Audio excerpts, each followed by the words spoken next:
প্ৰথমে আপোনালোক সকলোলৈ আমি ডিব্ৰুগড় জিলা সমিতিৰ তৰফৰ পৰা আন্তৰিক ধন্যবাদ আৰু কৃতজ্ঞতা জ্ঞাপন কৰিছোঁ।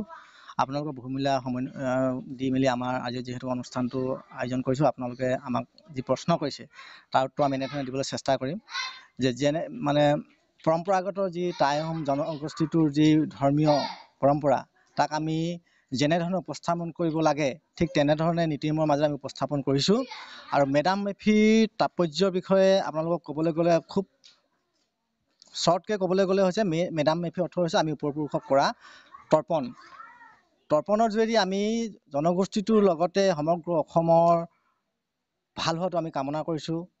তাৰ সমান্তৰালকৈ আমি মেডাম মেফিৰ লগত সংগতি ৰাখি পতাকা উত্তোলন কাৰ্যসূচী, সদ্যপ্ৰাপ্ত ডামচাও ৰাজীৱ শদিয়া আমি শ্ৰদ্ধাঞ্জলি অনুষ্ঠান ৰাখিছোঁ। তাৰ সমান্তৰালকৈ আমি গাঁৱৰ বিশিষ্ট 7জন ব্যক্তিক আমি সম্বৰ্ধনা অনুষ্ঠানটি ৰাখিছোঁ। তাৰ সমান্তৰালকৈ আমি এটি মুকলি সভা আয়োজন কৰিব বিচাৰিছোঁ। আৰু আমাৰ ইয়াত আজি প্ৰদৰ্শিত হ'ব টাই জনগোষ্ঠীৰ সাংস্কৃতিক যি পৰম্পৰা, তাতো আমাৰ গাঁৱৰে এটি দলে আমি টাই নৃত্য প্ৰদৰ্শন কৰিব। আৰু বেলেগ কিবা অন্য অনুষ্ঠান আমি নাই কৰা, যিহেতুকে ধৰ্মীয় পৰম্পৰাগত ৰক্ষা কৰি আমি নীতি নিয়ম কৰিবলগীয়া কৰিছোঁ। আৰু তাৰ লগত সংগতি ৰাখি আজি এই উপস্থাপনটো আমি ৰাখিবলৈ বিচাৰিছোঁ।